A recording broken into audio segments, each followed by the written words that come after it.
तो टॉपिक आज का जो हम लोग पढ़ेंगे कॉलोनाइजेशन ऑफ इंडिया और कॉलोनाइजेशन ऑफ चाइना, यानी कि भारत का उपनिवेशवाद पढ़ेंगे और चाइना का उपनिवेशवाद पढ़ेंगे। ठीक है, यानी कि चाइना में जो उपनिवेशवाद हुआ वो कैसा होता था और भारत का उपनिवेशवाद जो था वो कैसा हुआ था, है ना।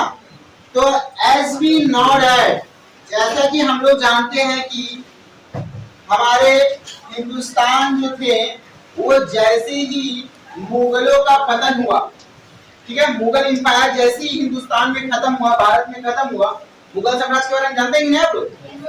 वही अकबर बाबर बीरबल बीरबल तिब्बत सब जितना था सब वही सब का राज था उस समय। तो वो सब क्या था? मुगल थे। और लास्ट मुगल जो सम्राट था जिसको हम लोग क्या नाम से जानते हैं? हाँ, अंग्रेज था मुगल सम्राट का नाम है औरंगजेब। औरंगजेब में जैसे ही मुगल खत्म हो गया तो अब आया सब जगह पे जो मुस्लिम लोग था शासक में, जो मुसलमान लोग था उस समय पावर में, वो नवाब बन गया। ठीक है, और जो हिंदू लोग पावर में था वो राजा रजवाड़ा बन गया। क्या बन गया? राजा रजवाड़े। ठीक है, और जो मुस्लिम लोग होता था वो लोग नवाब बन गए। समझ आया क्या? तो जैसे बंगाल का नवाब था कौन? सिराजुद्दौला, एकदम दौलतमंद आदमी था। उसी तरह महाराष्ट्र का जो राजा रजवाड़ा थे वो छत्रपति शिवाजी महाराज थे। ठीक है, मंगल पांडे थे उस समय का, जो कि 1857 की क्रांति में जंग किया था उन्होंने बिहार से। समझ में आया क्या? रानी लक्ष्मीबाई, रानी राजा रजवाड़ा तो रानी है ना। तो ये सारा जो थे उस समय अंग्रेज लोग एंट्री मारे। सबसे पहला बात याद रखो, अंग्रेज यानी ईस्ट इंडिया कंपनी हिंदुस्तान में आया था 1600 ईस्वी में। कब आया था? 1600 ईस्वी में आया था। कौन? ईस्ट इंडिया कंपनी यानी अंग्रेज। 1600 ईस्वी में अंग्रेज आया था ईस्ट इंडिया कंपनी भारत में। ठीक है, और इसी का जस्ट बाद 1664 में आया था फ्रेंच ईस्ट इंडिया कंपनी यानी फ्रांसीसी। फ्रांस के लोगों ने यहाँ पे आके रहने लगा। ये लोग आया किस लिए? यहाँ पे बिजनेस, व्यापार करने के लिए। समझ में आया क्या? यानी कि फ्रांसीसी लोग और ब्रिटिश ईस्ट इंडिया कंपनी जो कि इंग्लैंड से आया था, ये लोग यहाँ पे आया था किस लिए? व्यापार करने के लिए, बिजनेस करने के लिए। लेकिन धीरे धीरे क्या हुआ, इन्होंने देखा कि हिंदुस्तान का जो कंडीशन है वो धीरे धीरे क्या हो गया? डाउन टू अर्थ हो गया। एकदम पूरा का पूरा नीचे का नीचे चला गया। समझ में आया क्या? उसके बाद अब ये लोग क्या हुआ, मन में लालच आ गया कि भारत इतना बड़ा जगह और यहाँ का लोग एकदम क्या बोलते हैं, बुद्धू है। क्या बोलते हैं? बेवकूफ, कुछ नहीं जानता। ये लोग को तो कोई भी आसानी से इन लोगों के शासन करके जा सकता है। तो क्या बोला अंग्रेज लोग? बोला कि हम लोग बिजनेस करेंगे लेकिन अब टैक्स वैक्स नहीं देंगे। तो जब टैक्स वैक्स नहीं देंगे तो क्या करेंगे? झगड़ा करेंगे राजा लोग से। उस समय बंगाल का जो नवाब था सिराजुद्दौला। अब सिराजुद्दौला के साथ में इन्होंने झगड़ा किया। झगड़ा करने के बाद जितना भी दौलत था सिराजुद्दौला का वो सब लोग ये लोग अपने अंदर में कर लिया। ठीक है, अभी गौर से देखना लड़ाई कैसा होगा।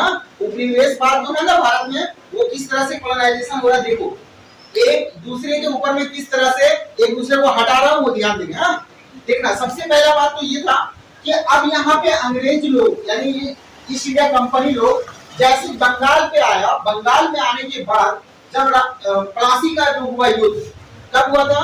1757 में प्लासी का जंग हुआ। 1757 में जब प्लासी का जंग हुआ जिसमें सिराजुद्दौला को हरा दिया।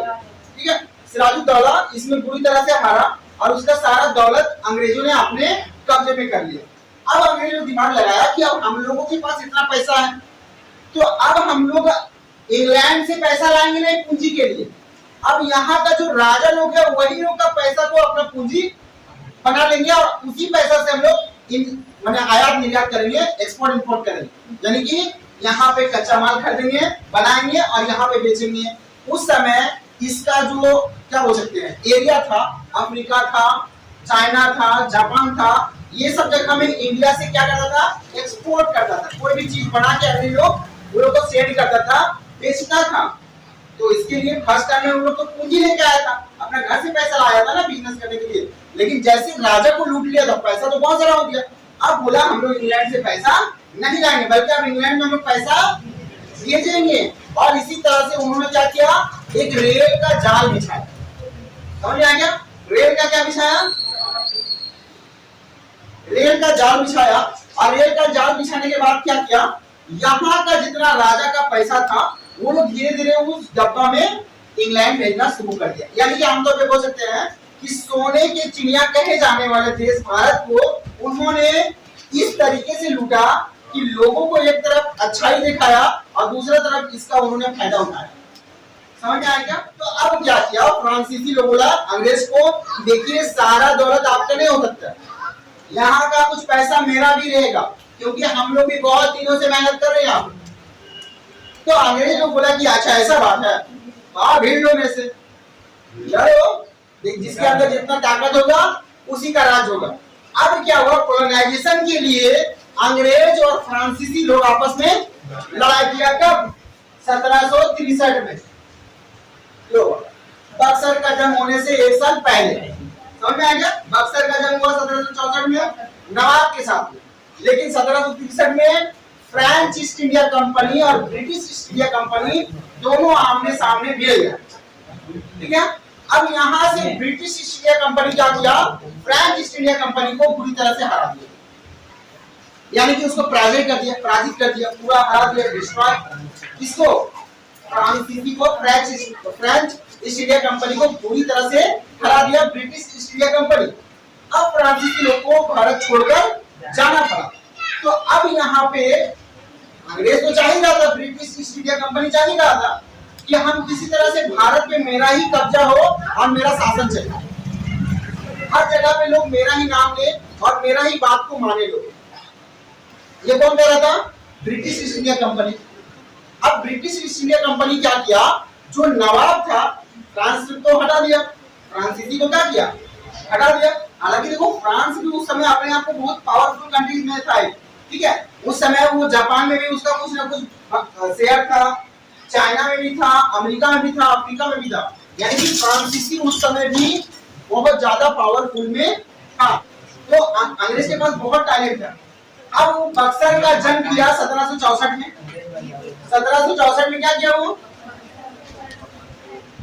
1764 में बक्सर का जंग किया और बंगाल का नवाब मुर्शी कुली खां, जो कि सिराजुद्दौला का क्या था, चाचा, हाँ सिराजुद्दौला का अंकल थे वो, और उसको क्या किया, वो हरा के पूरा बंगाल के ऊपर में क्या किया, अपना पावर जमा लिया, जहां से ब्रिटिश ईस्ट इंडिया कंपनी धीरे धीरे पूरे हिंदुस्तान में फैलना शुरू कर दिया। जैसे ही वो बिहार पहुंचने चाहा उस समय 1857 आ गया। ठीक है, धीरे धीरे शासन करते करते आ गया। 1857 के विरोध हुआ, जिसमें काफी लोगों ने विरोध माने रिवॉल्ट, जंग हुआ, जहां पे अलग अलग जगह पे, है ना, जैसे मंगल पांडे, तात्या टोपे, रानी लक्ष्मीबाई, नाना साहब, ये सब लोग अलग अलग जगह पे अलग अलग जंग किया अंग्रेजों के खिलाफ में, कि आप पूरे हिंदुस्तान की सरजमी पे, यानी पूरे हिंदुस्तान में इस कदर कब्जा नहीं कर सकते, क्योंकि यहाँ पे रजवाड़े लोग का भी कुछ राज है और यहाँ पे नवाबों का भी कुछ राज है, तो हम लोगों का भी पावर होना चाहिए। बट अंग्रेज क्या बोला, बोले ना ठगना है, वो लोग ठग रहा था सबको। अरे आप लोग भी रहिएगा, आप लोग स्वतंत्र रहिएगा, आपका मेरे ऊपर, आपके ऊपर में मेरा कोई जोर जबरदस्ती नहीं रहेगा, आप जो चीज चाहिए आपको मिल सकता है, खाना पानी जो आपको चाहिए सब मिलेगा, लेकिन आपके ऊपर में मेरा प्रेशर दबदबा नहीं रहेगा। अब इस बात को राजा रजवाड़ा लोग जो था, लालची इंसान लोग था, उन्होंने बोला हाँ ठीक अच्छा बात है, हम ठीक है ना, हाँ ठीक। वही शायरी आया था बाद में, जमीन अच्छी तो आसमान अच्छा, हम अच्छे तो सारा जहां अच्छा, तो वो सोच लिया कि हम ठीक है तो सब ठीक है, बस हम राजा उसको अंग्रेज लोग ठग लिया। अब यहाँ से अंग्रेज लोग, लेकिन जो लोग समझ गया था वो लोग लड़ाई किया। लड़ाई करने के बाद जो पावरफुल आदमी था वो तो खत्म हो गया, क्योंकि अंग्रेज अपना पावर से 1857 की क्रांति को क्या किया, दबा दिया। समझ में आ गया? जो आवाज उठाया था 1857 में अंग्रेजों के खिलाफ में इंडियन ने, उसको क्या किया। अच्छा एक चीज बात बताइए, एक तरफ 1000 आदमी, एक तरफ 50 आदमी लड़ाई कर रहे, कौन जीतेगा? अब क्या किया, ब्रिटिश लोग सबके ऊपर में क्या किया, कब्जा कर लिया, सबको हरा दिया। अब वो डायरेक्ट बोला कि अब 1857 के बाद हिंदुस्तान में शासन होगा सिर्फ और सिर्फ अंग्रेज का, अंग्रेज ईस्ट इंडिया कंपनी। देखो कितना अच्छा दिमाग लगा। पहले तो क्या किया, नवाबों लोग से लड़ा, जो पैसा वाला था उससे पैसा ले लिया। अब उसके बाद फ्रांसीसियों से लड़ा, उसको हटाया। अब फ्रांसीसी फिर जो लोग नवाब औहदेदार था उसको हराया।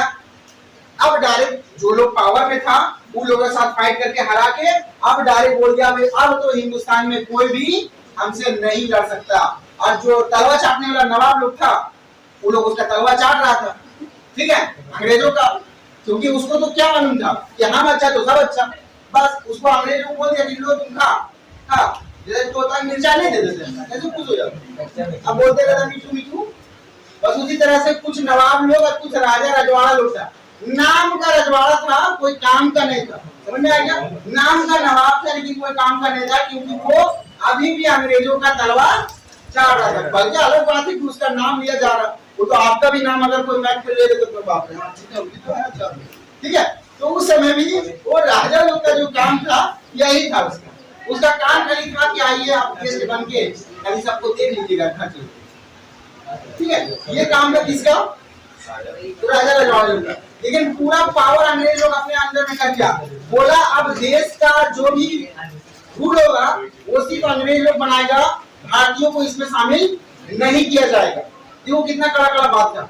अब अंग्रेज लोगों ने 1883 में डिक्लेयर कर दिया कि हम लोग 1 रुपया भी टैक्स नहीं देंगे कोई भी चीज के ऊपर में इंडिया को।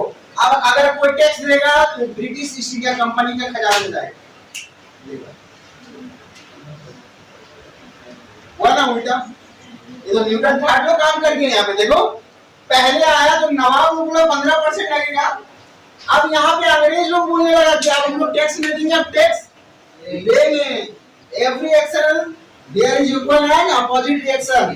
बोलने आ गया जितना फोर्स से आप किसी को मारिएगा उतना फोर्स से वो भी आपको मारेगा। समझ में? एक झाप किसी को दिया वो भी आपको दे देगा। बराबर लगे?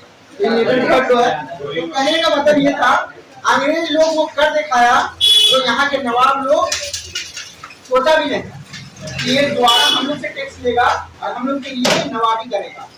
पर अंग्रेज लोग क्या किया, आके अपना पूरा का पूरा शासन क्या किया, हिंदुस्तान में अपना पूरा कब्जा जमा लिया और पूरे हिंदुस्तान के लोगों को अपना गुलाम बना लिया। यही था कॉलोनाइजेशन ऑफ इंडिया, यही था भारत का उपनिवेशवाद। समझ में आ गया?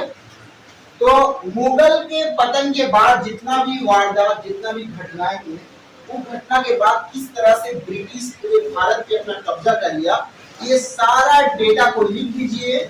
वही है कॉलोनाइजेशन ऑफ इंडिया, वही है भारत का उपनिवेशवाद।